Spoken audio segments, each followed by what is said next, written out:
জাতিকে বঞ্চিত করার আমরা কে? সুতরাং এই অধিকার জাতিকে জাতির হাতে তুলে দিতে হবে।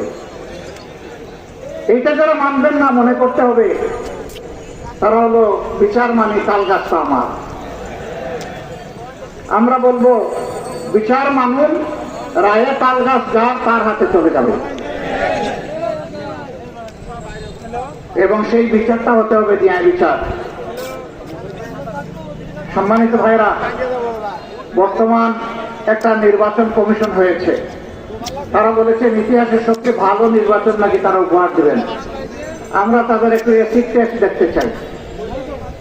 তারা জাতীয় সংসদের নির্বাচন, যেটা দিয়ে দেশ শাসন হবে 5 বছরের জন্য জনগণের ম্যান্ডেট নিয়ে, সেই নির্বাচনের আগে তারা জনগণ এখন সাফার করছে স্থানীয় সরকারের বিভিন্ন জায়গায় প্রতিনিধি না থাকার কারণে।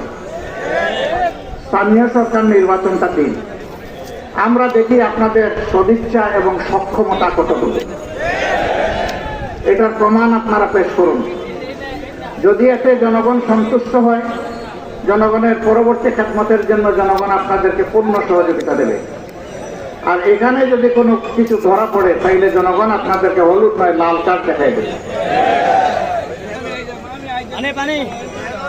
আমরা কোন বিশেষ দল গোষ্ঠীকে সুবিধা দেওয়ার কোন ধরনের সুপারিশ আমরা মানব না। আমরা জনগণকে 18 কোটি মানুষকে সুবিধা দেওয়ার যত সুপারিশ আছে তাই মানব। এই জন্য আপনাদের সকলের কাছে আমাদের অনুরোধ, নিজেকে গড়ুন, ঘরে ঘরে ন্যায় এবং সত্যের আওয়াজ পৌঁছে দিন। জনগণকে অসত্যের বিরুদ্ধে, অপরাধের